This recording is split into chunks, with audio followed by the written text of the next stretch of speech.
Assalamualaikum warahmatullahi wabarakatuh. Halo anak-anak, gimana kabarnya? Semoga kalian dalam keadaan sehat dan tetap semangat untuk belajar. Pada kesempatan hari ini, marilah kita belajar yaitu pendidikan Pancasila dan kewarganegaraan. Pada kesempatan hari ini, kita akan mempelajari tentang sistem hukum dan peradilan nasional. Kalian masih ingat bahwa setiap sekolah itu memiliki tata tertib yang berbeda-beda. Untuk apa? Tentunya supaya sekolahan itu kita menjadi patuh dan taat sama tata tertib di sekolah. Itulah contoh pelaksanaan hukum dalam hal kecil, yaitu tertib di sekolah. Tujuan pembelajaran hari ini, kalian setelah membaca materi mengenai hakikat hukum, kalian bisa menjelaskan apa itu pengertian hukum dengan benar. Kalian bisa mengidentifikasi gambar peradilan nasional dalam sebuah tabel. Kalian bisa melakukan kegiatan diskusi bersama di dalam kelas peserta didik. Kalian mampu menyelesaikan perkara dalam pengadilan berdasarkan kompetensi yang dimiliki dengan benar. Setelah itu, kalian bisa mengamati tentang perilaku hukum dalam lingkungan di masyarakat dan mampu menerapkan perilaku sesuai hukum dalam lingkungan bermasyarakat, berbangsa bernegara dengan benar.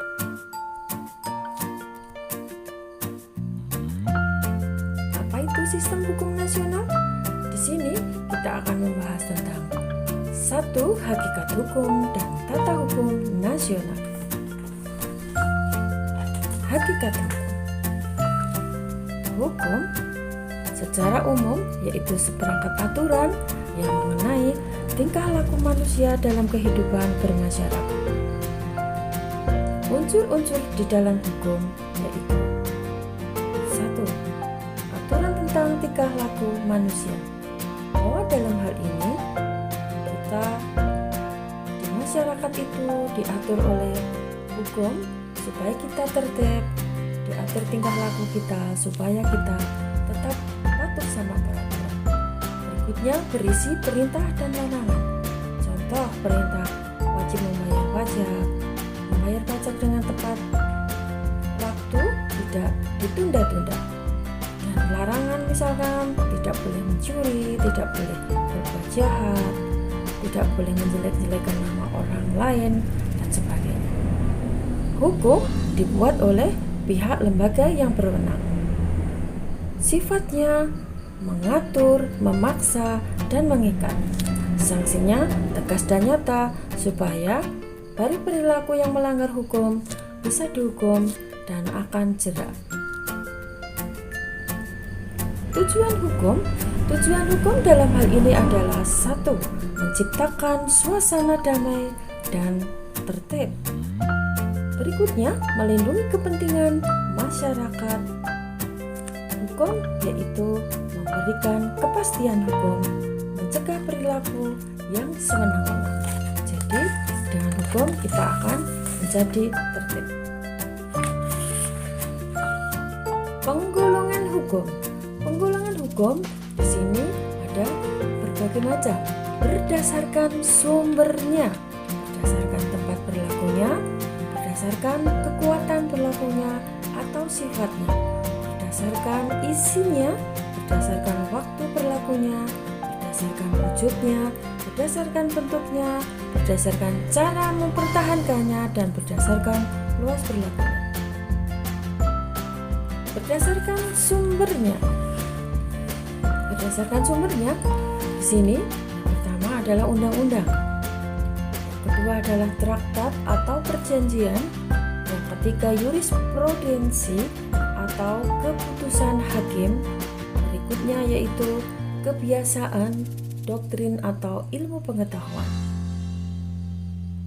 Berdasarkan isinya bahwa Satu, yaitu hukum privat, hukum yang mengatur tentang kepentingan antar warga negara.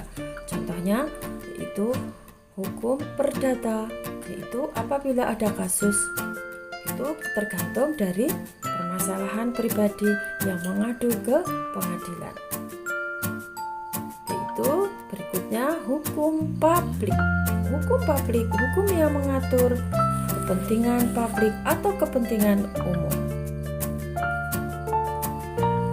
Berdasarkan bentuknya, hukum tertulis, peraturan yang dapat kita lihat dan rasakan serta kita ketahui. Hukum tidak tertulis, hukum yang hidup diyakini oleh warga masyarakat. Berdasarkan cara mempertahankannya, yaitu hukum material, hukum yang mengatur hubungan antara anggota masyarakat. Hukum formal, hukum yang mengatur tata cara melaksanakan dan mempertahankan hukum. Berdasarkan waktu berlakunya, yaitu ius constitutum, hukum yang sedang berlaku saat ini pada suatu tempat dan waktu tertentu. Ius constituendum, hukum yang akan ditetapkan pada masa yang akan datang. Berdasarkan tempat berlakunya, hukum nasional, hukum yang dibuat oleh negara tertentu dan hanya berlaku dalam batas wilayah tertentu. Hukum internasional, hukum yang mengatur hubungan antar negara. Mengingat bahwa siswa SMK itu kalau harus paham hukum betul. Karena apa? Karena apabila kita bisa bekerja di luar negeri, kita akan paham betul tentang hukum internasional. Yaitu supaya apa? Supaya kalian nanti kalau ada yang mau bekerja di luar negeri benar-benar melalui jalur legal yang resmi. Supaya apa? Aman di sananya. Berdasarkan kekuatan berlakunya hukum yang bersifat memaksa, aturan hukum yang dalam keadaan konkret menjadi prioritas untuk dilaksanakan. Hukum yang bersifat mengatur, aturan hukum yang dapat dikesampingkan para pihak yang bersangkutan. Berdasarkan wujudnya, hukum objektif, hukum yang lebih menekankan pada substansi hukum itu sendiri. Dan hukum subjektif, hak dan kewajiban seseorang yang diperoleh berdasarkan hukum objektif. Berdasarkan luas berlakunya, hukum aturan hukum yang dibuat oleh pihak dan lembaga yang berwenang. Hukum khusus, aturan hukum yang dibuat hanya berlaku untuk aspek dan golongan tertentu yang bersifat khusus. Tata hukum nasional, yaitu lahirnya tata hukum di Indonesia, tata urutan peraturan perundang-undangan nasional.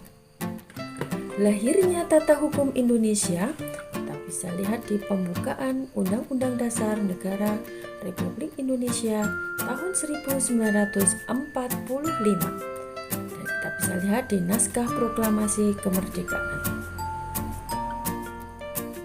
Tata urutan peraturan perundang-undangan nasional, yaitu Undang-Undang Dasar Negara Republik Indonesia tahun 1945, ketetapan MPR, undang-undang atau peraturan pemerintah pengganti undang-undang, peraturan pemerintah, peraturan presiden, peraturan daerah provinsi, peraturan daerah kabupaten atau kota.